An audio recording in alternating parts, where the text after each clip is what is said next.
guys, this is Cam Hill. How are you on the Cam Hill Show? What's up? We have one of the best in the world, Donald J. Pliner. He is the designer of men's and women's shoes. Let's look at see who is Donald J. Pliner.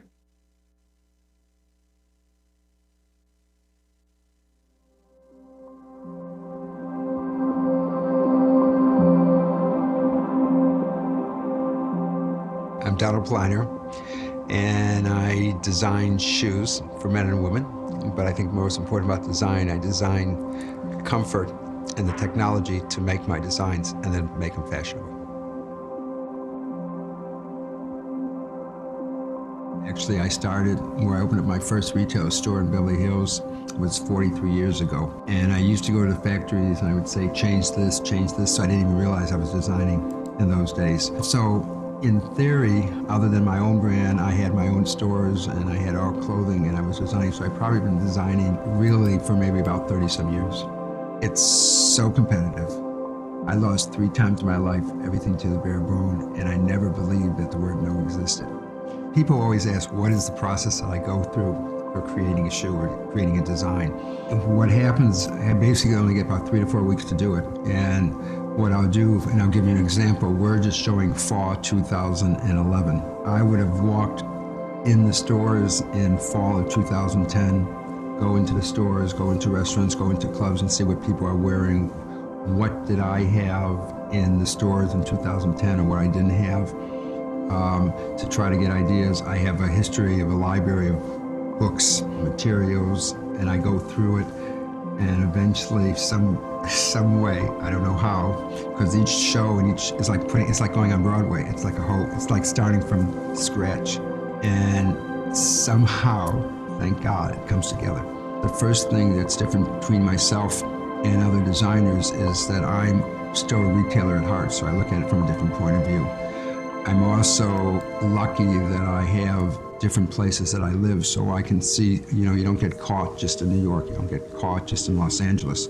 And I actually designed my fall collection in Los Angeles and my spring collection in Miami. Women are interesting because a woman can go in a store and they can see what something looks like on a hanger, where a man has to physically try it on. So my wife's point of views are always, she's a tremendous inspiration. I mean, there's a lot of designers out there, but I think my real inspiration comes from my wife. One of the things I'm known for is elastics, or we call microfiber. I run every day and I exercise every day, so I'm aware of what it's like to wear with a pair of sneakers versus shoes. Also knowing the fact today, the economics of the world, sometimes we're waking up in the morning, going right from morning, noon to night. We never get a chance to change. And so what you have to wear is something that's gonna make you feel good, comfortable with, but also feel strong about yourself. That's what I try to do with my designs.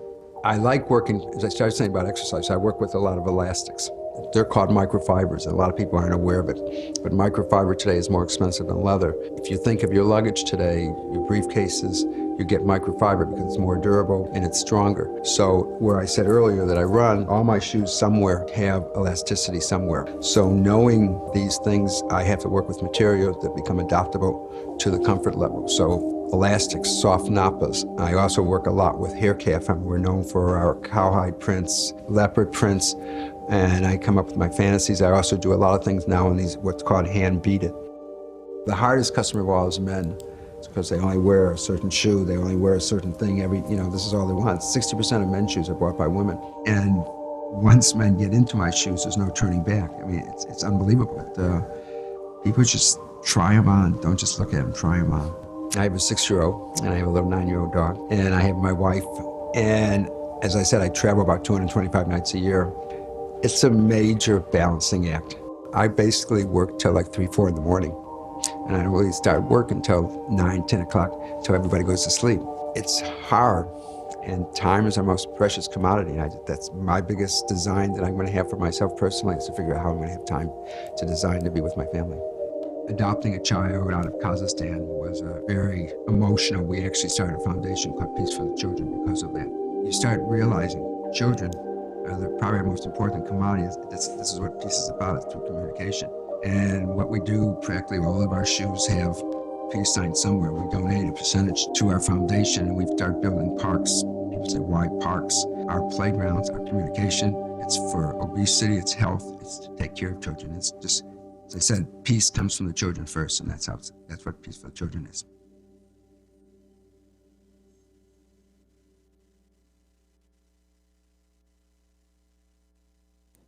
You just heard Donald J. Pliner. Hey, my friend, how you doing? Okay. It's very interesting when you listen to the video because it's 6 years ago, so my daughter's a little bit older now. I guess Ab- so am I. Absolutely. But so much has changed, but it's quite a long path. And the Wow. path is only beginning all the time. Donald, we just looked So at that and just knowing who you are and all that you have done. First of all, you don't ever age. I don't know what's up with that. well, You never age. I don't know. I don't know what's in the drink you've been drinking or water or whatever. You just never age. I guess I'll be 77 this year, so No way. it's but I guess it's exercise and it's just passion for what you do, and you don't think about it. So Absolutely. I Absolutely. put some cream on my face. I love your one of the mottos that you said on here. It says, "When the feet are comfortable, so are the mind, body, and the soul." What did you mean by that? Well, the first thing you put on is your feet. Mm-hmm. And if your feet are uncomfortable, so Yes. is the rest of the body, and as one of my customers said, so is the soul. Yeah. Um, it's so, I first of all, I went to college for 5.5 years to try to avoid the Vietnam War, and I ended up taking art history and painting Mm-hmm. as my main course. And one of the most important things I had was anatomy and portraiture. And Mm-hmm. in anatomy, Picasso can put his left arm on the right side. In portraiture, for example, if you look at a Monet painting, there's the whole audience, there's the orchestra pit, the dancers, and your eye has to constantly flow to be a portrait. Mm-hmm. If you, and that's part of the thing. So when I design shoes or clothing, it's always the anatomy, how everything fits, and the Mm-hmm. portrait that the shoes go on the feet, but they have to also go all the way up the body so the body feels comfortable. So what I've said, when the feet are comfortable, so is the body, so is the mind, and as the customer says, so is the soul, and that's the most important thing is comfort. And I think that's something that unfortunately in a lot of shoes or a lot of things, comfort has been taken away, except of course sneakers have taken over. And the Mm-hmm. reason why sneakers took over is because of comfort. And it's that's what I really do. I got out of the army in '66, and I maybe missed since '66 maybe 3 or 4 days a year that I don't exercise. Walk, run, weights, everything, and it's always about comfort. I mean, even those shoes that you're looking at, Mm-hmm. there's a zipper. I mean, this is just there's that's like a little arcade of some of the shoes I've done. From the leatherware, from men's, women's. I mean, those are some of the leather jackets. And what I used to do on the leatherware, everything I made, and the leatherware was made in Italy. It was called Made in the Streets of Italy, and it was the same factory as Christian Lacroix and Christian Dior. And everything I made for two-legged, we also made for four-legged, and had a whole baby doll collection. It was Mm-hmm. called Friends of Baby Doll. I see. I see. Um, and that was my first dog. Uh-huh. So we had all the leatherware, but in the shoes, and even you Right. can see Yes. it's a left and a right. Yes. Um, but it's all about comfort, and everything I do is just comfort. Yes. And especially today, we're running, we're walking, we're waking up, Mm-hmm. and we used to go to work. Mm-hmm. Hopefully, we'll all be going back to work. So it's just important about, sometimes we wake up, we go to work, we go evening, we have lunch and dinner or whatever it is, and we don't come home, and we have to make sure we're wearing the same shoes and they're always comfortable. I love the way you've But I traveled did, around the world and actually found many products around the world in putting into the shoes, or how you looked at the shoes, where you went, what you were looking, what people were wearing at the time. You just didn't look in the United States. You looked around the world to see what they were wearing also. Right. I mean, I would go in a restaurant and I'd see something. Yes. I mean, it could be a bottle, and I think, okay, let's make that bottle. Or I'd see, color and shape. Color Mm-hmm. to me, I used to, when I designed my collection, I did my colors first, Mm-hmm. then my materials, and then the designs. And that was part of the architecture of my designing shoes, where some people Right. just design the shoe. I start from the color and then the materials. Mm-hmm. And Mm-hmm. everything, when I do the story, each collection has a complete story. It has a whole reason from the very beginning. For all the shoes, there's a story behind it.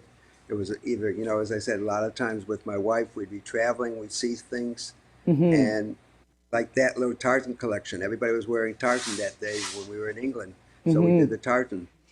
A lot of my shoes have skulls, Mm-hmm. and the reason is when we unfortunately lost our child and we ended up adopting. And when we brought our child back, Star Emmanuel, which is Emmanuel means and pray within God, and star, of course, for the stars, we had to go to get her. Mm-hmm. But she was barely 10 months old. We took her over to the Children's Museum, and she was barely walking, and she learned to walk immediately because children learn from one another. Right. Her best girlfriend was black, and prejudice comes within, and it still does, obviously. And one of the things we did, we started a foundation called Peace for the Children. And the whole Yes. idea is when children, and it's also people, when people learn to communicate, Mm-hmm. there's peace. Yes. And that's why I do skulls, not to show that when you don't talk and you argue, you end up being a skull as a body. Wow. So I do skulls for communication, for peace. And Mm. everything we do, as I said, there's a foundation. And everything it's in my emails and everything else. If you don't communicate, there's no peace, there's no success. Right. Right. And Right. that's unfortunately is what's happened in our world today more so is the lack of communication that has happened in the past that destroyed that. And hopefully this is all going to change. Oh yeah. We need to change. We need to talk. We need to be open to what's happening. We do. We really do. We need to be open. You're right about that. Your foundation, and it says, even when we were looking at it, we see peace signs on a lot of your products. Yeah, in fact, I'm going to. Lisa just showed me something. Okay. Um, this is Lisa does a lot of skulls. We're having a gallery, Yes. and every one of them is all Oh, done by hand. This wow. this takes months. Um, but my wife is going to say something real quickly. Not really dressed. She's not really I dressed. have therapy, but anyway, I just wanted to mention that the skull Hey, really Lisa. no longer. Hi, Okay, Lisa is Donald's wife. hi guys. I'm Yeah. not really dressed, but anyway, excuse me. But one of the things I took for the skulls was because skulls. Donald did so many skulls on his designs. I really was doing one just to surprise him as and it just turned out to be one thing led to another. But in my research and really also doing about skulls is skulls are really no longer about evil and death, and it Yeah. really means that you live your life to the fullest. Mm. So as Donald puts a skull on each shoe, I mean technically these his Donald's life of who he is I think it's a connection to his shoe of how, the skull is live your life to the fullest. Go live out and wear these shoes. Don't be ashamed. Oh, I So, love I it. want Lisa to take off her shoe for a second. You want her to you want to She's going to we take want to off see her her shoe. shoe. Okay. Um, on the whole I just want to show thing you. today. This is I've talked about microfiber, Right. and this is microfiber. Wow. And we see it in different versions, and you can see I even put like different bottoms on them, Right. and everything is flex. Yes. Everything has a complete orthotic in the shoe, Wow. so it's Yes. all about about comfort. Comfort. Comfort. And one of the things the shoe I'm wearing. Uh-huh. Because unfortunately, when I sold the company, I sold my name, Uh-huh. and so one of my email was called incognito, and you'll see that now here's a skull and he's wearing sunglasses because I'm incognito. You're in And Let's see that this shoe is again. actually this was like spiritual. The material was Yes. from India, and anyway, also the influence of traveling to Morocco, and which is a lot of the influence of my shoes. Mm-hmm. Mm-hmm. But everything has a story, Yes. and it's a Yes, yes. story for love and life and success. You were going to show us how you started out making a shoe. Let's show the pattern. How you start with your pattern. Okay, so I designed the shoe, and now Yes. these are on the beaded shoes. Okay. So the pattern has to make, and a pattern is for the size. Yes. So every size has to be made one by one. So the pattern is made, the size, it goes to India. And I don't know if you can see all of this. Yes, there it is. Yes. Um, each, this is 40 hours of hand bead work to make Wow. this. And then it goes back to Italy, Uh-huh. and then it's blasted, and it becomes a shoe. Wow. So This is a those, left so the and pattern that you just had, that is the shoe. This is the that is the results of the shoe. shoe. And even we had a gallery for a while Mm-hmm. and made pillows. Yes. That's 200 hours of hand bead work. Wow. And that's the same as the shoe. I mean, there's behind me, there's, whoops, more pillows. Right. Yes. I'm just reaching over. all of all of these were shoes. Right. It's all the shoes. Yes. And I just dropped a bag, which is very funny. Of shoes. This was, I don't know if you can see this. Yep. Okay. My, There you go. Put it over. Okay. There you go. We can see it. Okay. okay. Yes. That was one of my first shopping bags when I opened up Right Bank in the 70s. And, you know, everybody used to wear their label. So I said, okay, let's put your label on the outside. Right. And there it is where it says made in Italy. That's the actual sweater. That's me. But that was just, my shopping bags were absolutely unbelievable. I mean, I see this one. Look at that shopping bag. Yes. This was friends of Baby Doll. So she had her own shopping bag. She had her own collection. Mm-hmm. But we won so many awards in advertising. And every year I changed the shopping bag so they'd be a little bit different. Mm-hmm. The shoes, everything had a reason. Everything had a story. And it Right. was just, you know, one of the best things was when I used to do personal appearances. I mean, I love being out in front of people because people want to talk, and I like to talk to them. And you know, it's unbelievable. Like Amelia and everybody like this, the people that would come and gather, and I had customers that I know would come in and say, "Oh, here's my shoe. It's 10 years old. It's 20. Can't you repair it? Can I do something about it?" And the problem with my shoes was the fact, first was the number one thing was comfort, Mm-hmm. followed by the quality and then the design. And one of the things about my shoes, they never really went out of style. They were always fashionable. The only thing about my shoes, they sometimes lasted too long. Mm-hmm. And unfortunately, when they last that long, then you don't want to buy a new pair. But everything I did, from my clothing to my shoes to my life, was always based on quality and based on comfort and the ability of just loving life itself. The only problem was I never realized who I was or what I did. In fact, when I sold my business in 2011. I started it.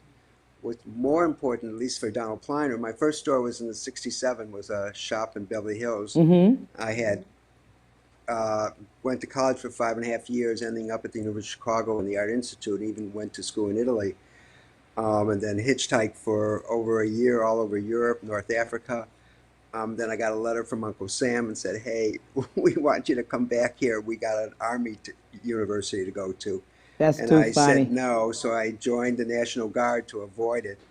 And finally, I just couldn't get out. And a gentleman from New York who worked for my brother said, "You want to open a store in Beverly Hills, San Francisco?" I said, "Sure, I have nothing else better to do." And that's how I opened up my first store in '67 in Beverly Hills. And I remember I had a brand new Volkswagen convertible, and all my belongings was in that car. And I Wow. drove from Chicago to Beverly Hills, and it was very interesting. You know, on Route 66, and if you're going 60 miles an hour in a Volkswagen, and as the hill goes up, you're going 60, 40, 20. And I Wow. remember I got so excited. I got to Las Vegas. I said, God, I'm making good time. I didn't realize it was Las Vegas in New Mexico. And So then it Donald, was amazing. before you finish that one, hold that thought, Yes. and we'll be right back. We're gonna take a break. We'll be right back to the Cam Hill Show after these messages.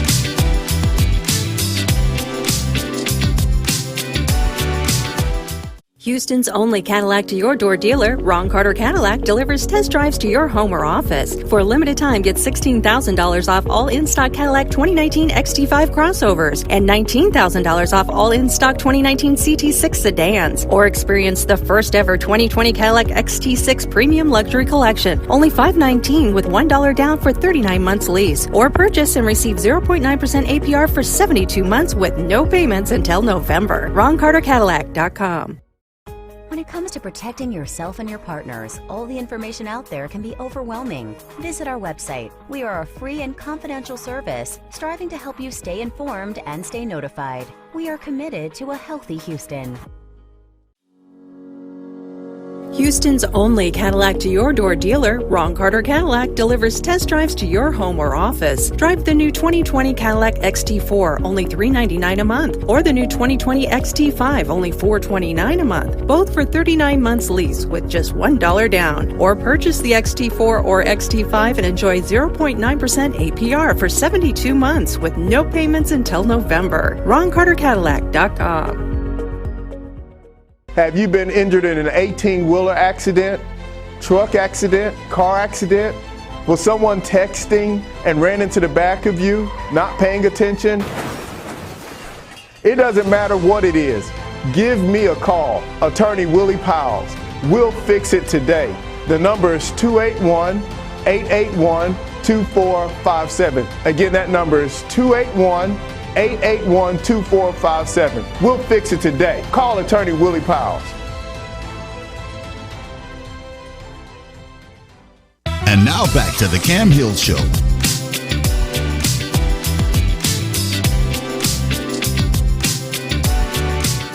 Hey, we are back. We were listening to Donald J. Pliner. Hey, my friend, let's pick up where we left off. You were on Chicago Freeway.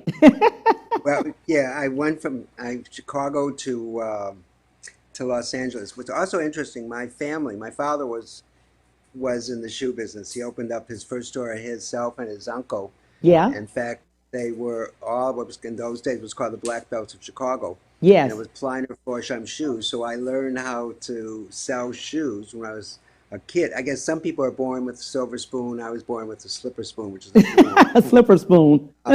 So it's basically, it was like somewhat of my beginnings of how the shoe business. And I remember one thing, particularly in the stores, and it's also as interesting, my father opened up in the height of the Depression, and to have air conditioning, you had a fan with a bucket of ice in front of it. Right. You telling us. That's what the store was. But anyway, in the store, he had what you do. You used to put your feet underneath like a periscope, and you look through it, and the customer would see it, and then the seller would see it, and you know how the shoes fit exactly. So Wow. comfort was like very important, but unfortunately the X-rays, they had to take it away. So anyway, I'm driving on Route 66. I get to Las Vegas. I'm very excited. Then I realized it was in New Mexico.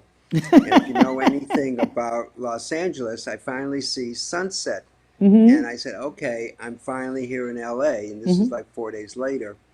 And I get off on Sunset, and I didn't realize I get off in San Bernardino. San Bernardino from Los Angeles is about an hour and a half or so. And I'm driving on Sunset. And that's how I first got to Los Angeles. And I opened up my first store, and it was really quite incredible that in order to work there, your family had to be someone famous. Like I had Jaja Gabor's daughter, I had James Arness, and it was really it was like a living room. In fact, one of the key things about the store, which I used for 6 of my other stores, was my dressing room was octagonal in shape, wall, floor, and ceiling all mirror. And like I cannot tell you like how many magazines were in there. Like people would come in, go in there, they would never come out. Some people were afraid to go in. But I always remember one time I was waiting on a customer because I was really busy, and I asked the lady, "How do you want to pay for it?" She said, "It's a house charge." I said, "Okay, what's your name?" It was Elizabeth Taylor, and I had no idea. You didn't have any idea that was Elizabeth Taylor. No. But in all of my stores, because especially after I sold Papagallo, I opened up a store called Right Bank right next door, and then I had 2 on Rodeo and 1 on Camden. And 65% of my business was the entertainment industry because I had one of the most expensive men's and women's shoes and clothing. But no matter who the customer was, no one, we were never allowed to say anything to the customer. Every customer was treated the same way, no matter who they were. And it was like, I remember one time I had an associate from New York who was trying to buy into the company, and he said, "Can I come in the store?" And I let him come in the store, and he said, "Oh," and I forgot who came in, and he said, "Oh, can I go talk to this person?" I said, "Absolutely not." Um, and it's like, I remember Tina Turner sometimes used to come in near the end of the day, and she would start singing, and she was just fabulous. Elton John in the 70s, when I used to have the most magnificent furs for women and sunglasses, and he would come in and spend maybe $30,000 a month in just furs and sunglasses. I mean, up until just recently, I used to make shoes for him. He used to come to see the collection, particularly on the beaded shoes, and buy 10, 15 pair. In fact, we made one pair for him that had the initials of his 2 kids, so at the left and the right of the shoe. So we had, was specially made in the beaded. It didn't really matter who it was. I mean, Right. Bianca Jagger used to buy 2 of everything, one for Beverly Hills and one for New York. Um, but it was really quite a fascination. I mean, the store itself, particularly the one in Beverly Hills on Rodeo, was a glass atrium like this. Right. And upstairs on the mezzanine, he had an English tea room so you could actually see the Hollywood sign. And um, one of the biggest agents would come into the store all the time, and like Ally McGraw, Barbara Streisand, everybody would her name was Sue Mangers, everybody would come there for lunch to make deals upstairs in the tea room. And the block over, there was on Beverly Drive, was a restaurant called Nate and L's, which was a big deli, and that's where all the men would go. So the women would come there, and then I had a men's store right next door. And I had the 3 locations, and every day I walked 3 times, 4 times. I was in every store at least a half an hour to an hour, 3 times a day, Wow. and to work with customers and work with my customers. And no one was ever able to say anything other than comfort, try on, let them see it. And one of the things that I always used to ask my customers, I would say to them when they're trying something on, particularly on shoes, I said, when you put your pants on or something, they said, "What are you asking me? Did you put your left leg on or your right leg?" And sometimes they didn't know, and sometimes they actually had an answer. Yes, I knew what I did. But I said, in the end, you put your left and your right on.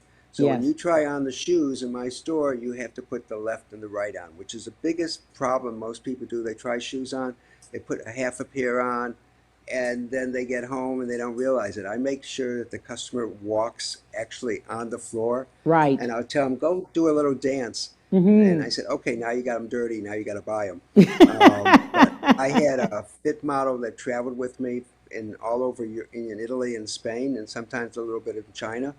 And she would have to walk up 2 flights of stairs and walk back down 2 flights of stairs to make sure, because when they stay on the feet, and to have to wear certain shoes for an hour. And I used to make all the men's shoes in my size, so the fact that I'd be able to wear them all the time and know exactly how they fit. So everything I did was about fit and the quality of the shoes. But and it was about service. You go into my stores, and everybody was just really pleasant. I mean, you Yes. offer coffee, Now offer that's true. water. Yes. On Saturdays, it was always martini days in the stores. There was always Yes. a special martini, and it didn't matter. Everybody, a little bit of alcohol in one's body sort of soothes everybody a little bit. They buy a little bit more. But the stores architecturally were all excellent. That mirror dressing room I was talking about, I had that in 6 of my stores. And the picture where we first started, actually, that was the showroom in New York. And it was on Fifth Avenue between 57th and 58th on the 25th floor with a terrace on the front and on the side. On 58th was a terrace, and as well as Fifth Avenue. And I always remember we were there the night before 9/11, and we were there for Wow. a fashion show. Unfortunately, the weather was really horrible, so the plane really landed very, very late, and so we didn't see the fashion show. And I remember that morning, that Tuesday morning, I'm exercising, and all of a sudden, I turn the television. My office calls me and says, "The women are freaking out." And what's going on? And I turn the television on and I see what's happening to the first tower and then eventually the second tower. Right. And and actually, so they went home, but I always remember that was Tuesday. On Wednesday, and this is now 57th, 58th, and Fifth Avenue. And on Wednesday, the winds had changed, and all of a sudden you can smell the death in the air of what happened. I mean, there wasn't, and Wow. the streets were like, unfortunately, if you were not there, you really never saw how it really was. But the airy thing about it, the hardest thing was we'd be in a restaurant uptown and you'd be eating, and just 4 or 5 miles down, it was like destructive. And we were supposed to leave on a Wednesday, and because of the whole situation, we were never allowed to get out. And we finally, my wife and I were able to go back to Miami on Saturday. And I remember I was at LaGuardia Airport, and it was like 4 or 5 o'clock, and we're sitting in the lounge, and all of a sudden I look out and I see the skyline of New York, and as I turn, all of a sudden you see the smoke and everything, and how frightening it really was. And when you got on the plane, you could have dropped a needle and everybody would have heard it. I mean, it Wow. was like, it was more interesting when, then we landed in Miami and everybody's driving with flags, etc.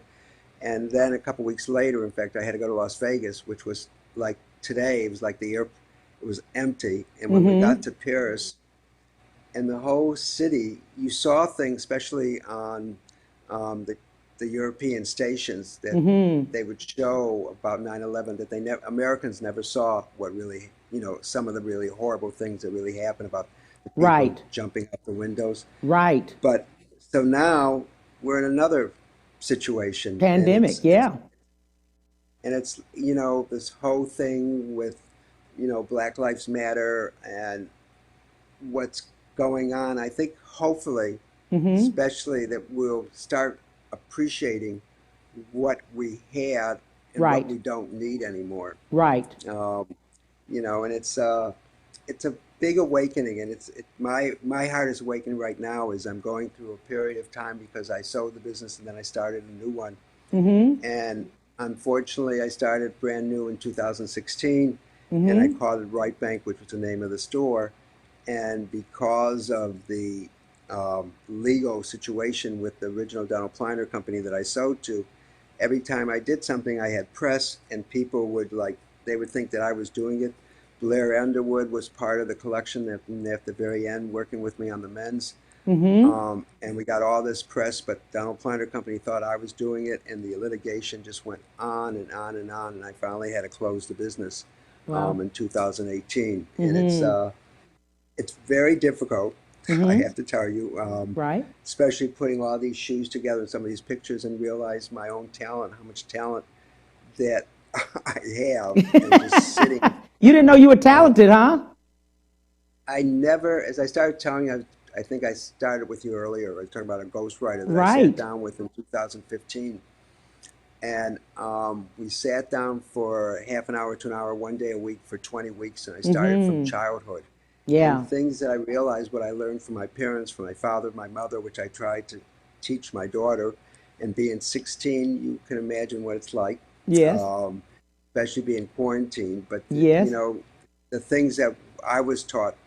And I didn't realize so many things. It's like I was just telling the story how I left Chicago, had packed everything I owned in a Volkswagen convertible, opened up the store, then started another one. And then I had people all the time that were behind me. And even if I sold the business, no one cared if I made money or lost money. They just want to be on the train ride. They Right. just want to be part of Donald Pliner.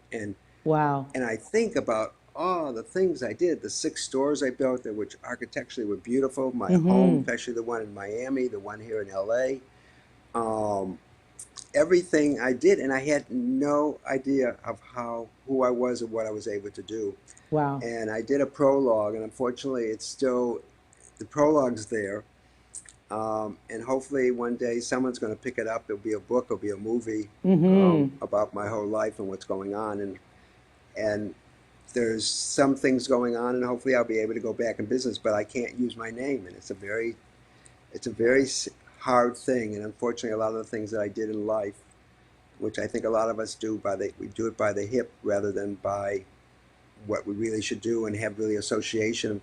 I never really had anybody that would say, do this properly or have a partner. Right. As I said, I had people that just couldn't care what I was doing. They just wanted to be around the train ride. And literally, I always thought that if I really wanted to, my influence was Giorgio Armani and Ralph Lauren. Wow. Because I felt what they did, and Calvin Klein a little bit, but more particularly Giorgio Armani and Ralph Lauren, to be able to, you go into their stores and it says Ralph Lauren, it says Giorgio, it says right. Armani, everything they do. And I remember at one time when I sold the business, and I had a gentleman who took over as the president, and he said to me, "Well, where are you getting your ideas from?" I said, "My ideas they come right from here, from my hands, my mind." Yes. I don't have to copy something to get an idea. Right. And as I said, I realized when it's like if you saw a Louboutin shoe, you knew it was Louboutin. Yes. If you knew Giuseppe or any of the major designers, it doesn't matter. Prada, it said their name. It didn't say, it was a copy of something. Right. And my shoes said a certain name. It was called Donald J. Pliner. Yes. And more interesting is how I started. As I said, I started the business. I sold it. I sold Right Bank, and then I started another business of clothing, and it was called Donald Pliner in the early '80s, and it was primarily leatherwear. And then I started a collection of cashmere and silk knit running outfits that were totally reversible. And it was on the front cover of Vogue. I mean, this was in the early '80s, and unfortunately, I had a partner that she wanted to be part of me, and I said to her, as the business grows, I'm going to need further investment. She said, fine. And what happens when you're manufacturing primarily in the Orient, it's called gray goods, and gray goods means you have to buy up front the material before they take the gray and change it to any other color, so it's called gray goods. And the business went from $1.5 million to 5 to 20. I had windows and Bergdorf's at Lord & Taylor. And she said to me, well, it's okay, but I want 15% royalty till 1997. And this was early 80s. And the reason 97, because she's English, and that's when England had to give up Hong Kong to the Chinese. Wow. Well, I went to court 3 times in California, 3 times in New York. And I won each time, but she appealed it. I couldn't fight her any longer. And I had to give her my house, which at that time in Beverly Hills, which I actually bought from Truman Capote. I had to give her my house plus 7 figures in cash. I had my dog, originally an Irish setter called Baby Doll, moved to New York, living in $27 a night hotels. In fact, one night I didn't have enough money because I couldn't get a credit card right away. And I had to go borrow money to get my dog out of the hotel. Oh my Anyway, God. I Donald, started let's do one thing. We're going to hold that thought because I want you to go down the list. People are writing this stuff down. Hold that thought, and we'll be right back. We're going to take a break, and we'll be back with Donald J. Pliner. We'll be right back to the Cam Hill Show after these messages.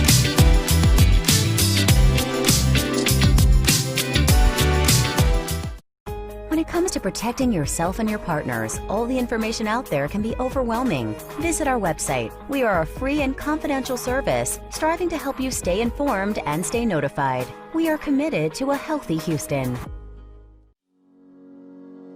Houston's only Cadillac to your door dealer, Ron Carter Cadillac, delivers test drives to your home or office. Drive the new 2020 Cadillac XT4, only $399 a month, or the new 2020 XT5, only $429 a month, both for 39 months lease with just $1 down. Or purchase the XT4 or XT5 and enjoy 0.9% APR for 72 months with no payments until November. RonCarterCadillac.com.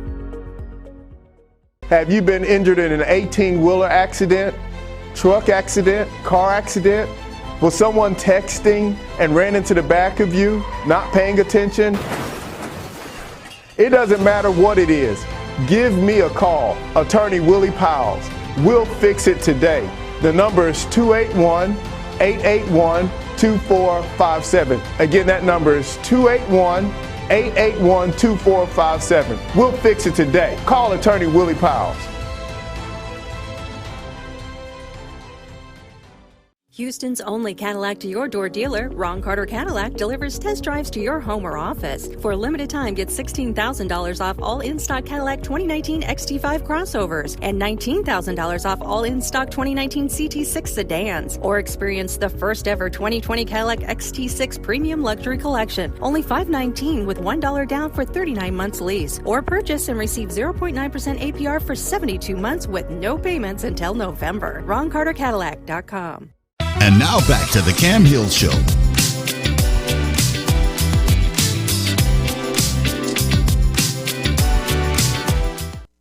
Hey, this is Cam Hill, and we are back on the Cam Hill Show with Donald J. Pliner. Hey, Donald, let's go back over that. They wanted to know exactly what happened. You had started, you were with a partner, and she wanted just to be with you. Let's start right there. And this was in the beginning of the 80s, because I had sold the Right Bank stores, and I went into leatherware and knitwear. And one of the things I was doing primarily was I doing a whole collection of cashmere knit and silk knit combined together, and totally reversible running outfits. And no matter what, even in the 70s, I used to carry sneakers, and I always did things from a sport idea. But so the business grew very quickly from $1.5 million to 5 to 20, and it had windows at Bergdorf's, windows at Lord & Taylor. And as the business grew stronger, I said to Josephine, that was her name, I said, you know, I need to expand. And she said, fine, but I wanted 15% royalty till 1997. Went to court 3 times in New York, 3 times in California, 1 each time. She appealed. I couldn't fight her any longer. I ended up giving her my house in Beverly Hills, which I originally bought from Truman Capote, plus almost 7 figures in cash. Moved to New York, living in $27 a night hotels with I had a big Irish setter called Baby Doll, which was the first dog, and then the second dog came, and got a job, started another company finally called Glacé, which was unbelievable, where I had made the left and right shoes. And the reason it was called Glacé is because I looked in Time magazine, and in the front cover was ice cream. Everybody loved ice cream, so the box looked like a hot fudge sundae on strawberry ice cream. And when you opened up the box, it actually had silver foil paper, so the fact the shoes wouldn't melt. And I was on the front cover, back cover, Neiman's, every single magazine, and they were made primarily in Spain. And at that time, the lira and the peseta had sort of just gone sky high, and the company that owned the company wanted to take the shoes to Mexico. In the meantime, I'm living primarily in Miami. Growing up in Chicago, used to always go to Miami all the time. Anyway, and I had 4 months left of my contract, and I said, I'm sorry, I don't want to make the shoes in Mexico. So for 2 years, I was consulting 1 week a month. I had a small apartment in New York. And at the end of about a year or so, my brother said to me, because my expenses started exceeding my income, why don't you go out and get some credit cards? And anyway, I had the most beautiful condo in Miami, sold that in 1986, and went out and got 20 bank cards. and got this small apartment. I was paying $25,000 a year in finance charges.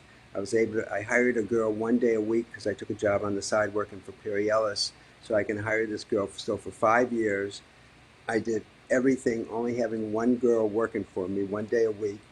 And I was about 495,000 in the hole at the end of 5 years. And I was about to close the business, and actually my showroom was actually in my apartment that I expanded on. And this one woman from Nordstrom's offered me a free ad in Vogue, and it was a woven cowboy boot and a woven ballet slipper. And I said to myself, if I can make these shoes on time, I'll be able to be successful. Anyway, I took the business from minus 495,000 in the hole to $100 million. Opened up 6 You got to stop stores. right there, Donald. No, you just ran over that part. You were you were in the hole. How much? 495,000. As I said, I was about to close it because I couldn't borrow any more money.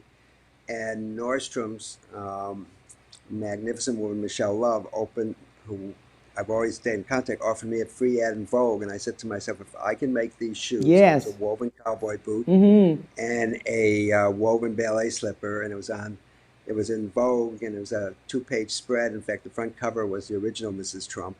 Mm-hmm. And I said to myself, well, I made the shoes, Mm-hmm. and I was able to take the business from a minus 495,000 in the hole on my own, and took the business from that to over almost $100 million, having 6 stores, Beverly Hills, Houston, Mm-hmm. Las Vegas, Miami, and San Jose, and I Wow. ran the business. And unfortunately, 2008, 2009 came, the tsunami came, Yeah. and again, I never had really true business partners. Right.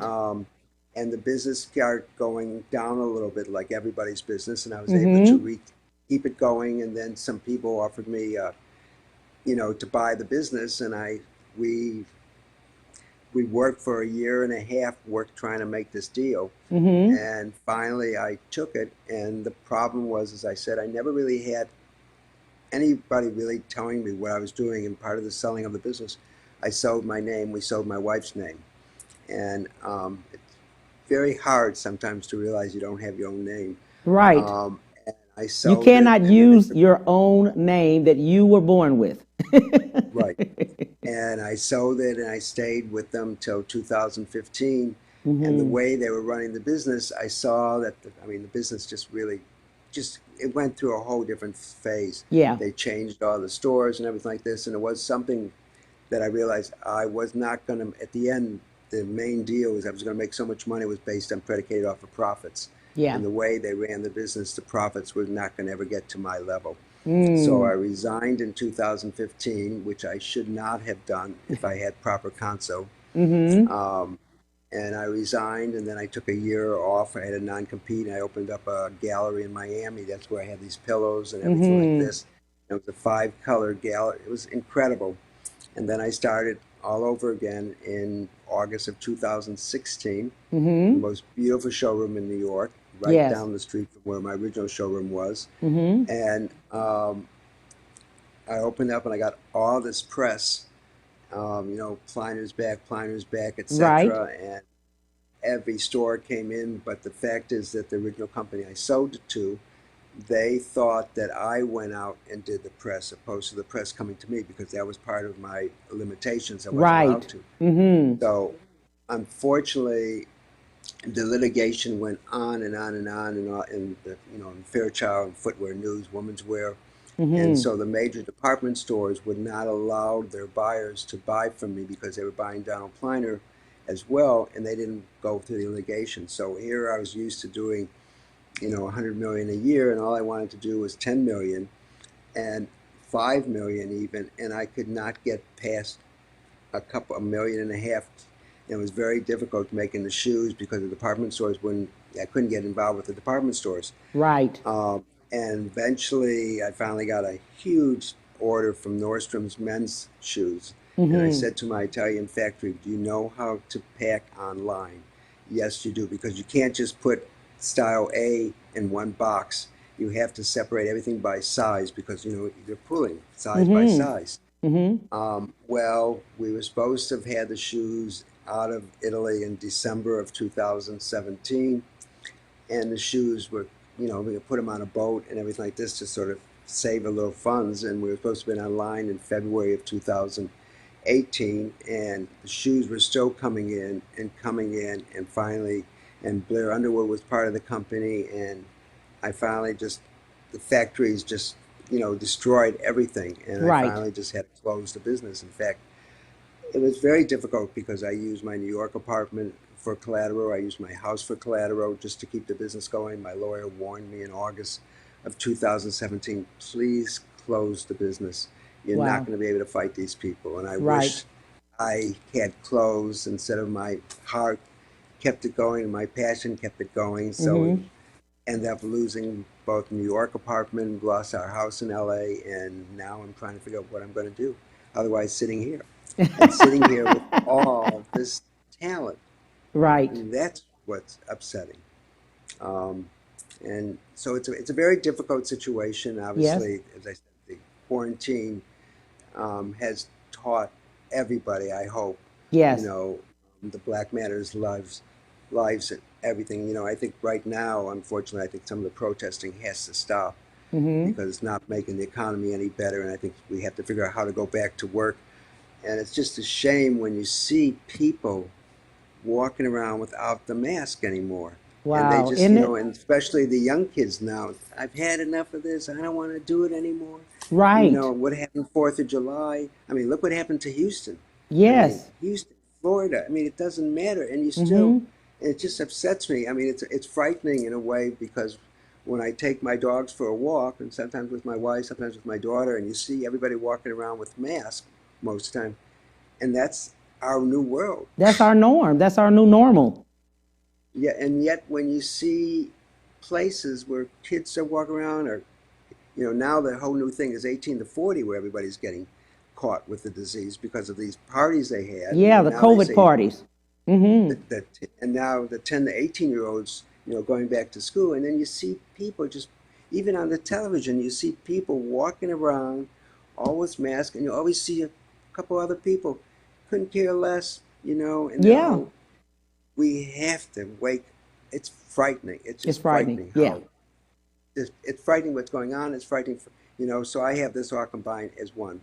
Yeah. And that's part I also want to honor you, though. You didn't mention one thing, that you are probably the only person probably in the world that has sold how many shoes overseas here? I remember, I think it was 2009, 2010. I had to go to Italy to accept an award from the Italian government. Yes. And I was with Michael Atmore, who was now one of the head publishers at Fairchild. And I went there to accept the award. I had no idea. I was the largest producer of shoes out of Italy, over 1 million pair of shoes a year. Wow. And I had no idea how much volume I was really doing all the time. Those are some of my Western boots that we did. Right. In fact, that one there with the white with the brown lizard tip. When I got married, I was wearing a white suit with a white T-shirt, and I was wearing those cowboy boots. Wow. Because I always used to wear cowboy boots all the time. I love these.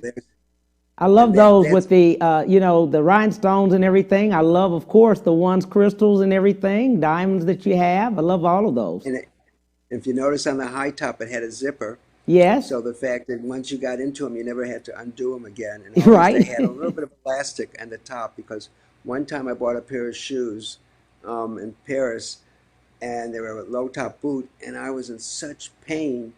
And it was the best investment I ever made, because it made me aware of the fact that why on my shoes I always have elastic, especially on a high top. So when you walk, they walk with you. They do.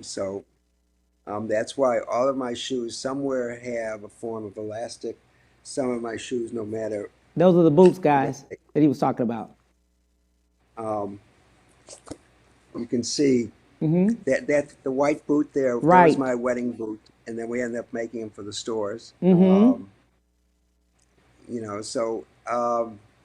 was like one of the things about my shoes. They all talk. because they have to be comfortable. I love And that. interesting. This is 40 hours. I probably made over 100,000 pair of these beaded shoes, Yes. and maybe got maybe 200 pair back because maybe the bead was incorrectly made. Each Mm-hmm. bead is knotted 3 times to go into those shoes. Mm. And obviously, if we know Mr. White, you'll see most of his shoes are wearing. I think the only shoes he ever wears are my shoes. And you'll see Absolutely. his beaded shoes, my Western shoes. But, Mm-hmm. anybody who's worn my shoes now know the difference between what they were and what they are now. Absolutely. What would you like to leave with the viewers? Peace and success, and just communicate, please. Donald J. Pliner, I so appreciate you, my friend. Thank you, Well, thank you, thank you for the interview. I Well, love it's my pleasure. everything you do. And of course, I have the shoes too. I've got some on. I've got several in my closet. I've Well, had a thank you. lot of people call me and said they have several too. They're comfortable. Just the way they feel, the way they look. Nobody even has to look at the name. We know that's Donald's. Well, I appreciate it. Thank you very much. Okay. I appreciate you. Tell Miss Lisa we said hello, and to your little babies over there. I think they ran off, but the Right. Well, yeah, it's because the therapist came in, and Okay. they now, yeah, the therapist came in, and now Lisa has to sleep. She just had a surgery 2 weeks ago, and Yeah. she was in a car accident 3 years ago, and Oh. unfortunately, this is her third surgery. So she's now sleeping downstairs in her hospital bed, and Okay. I sleep upstairs. Okay. And the therapist came in. That's why the dogs went running. Absolutely. In fact, I was supposed to have surgery last week, 2 weeks ago, and I have what's called scoliosis, which is horrible. And so as soon as Lisa's done next month or this month, I'll have spinal surgery. So I'll be really. Well, we'll have prayers for you, my friend. I so appreciate you, and so thank you. Uh-oh. They can't. I see your baby. Okay, come here. Oh, both of them came back. Okay. Okay. We're saying bye-bye. Bye. Take care. Thank you, my friend. you. Tell Lisa we love her. Bye-bye. Thank you for everything. On tomorrow, we have Mika Diamond. You do not want to miss her. Have a great one. Bye.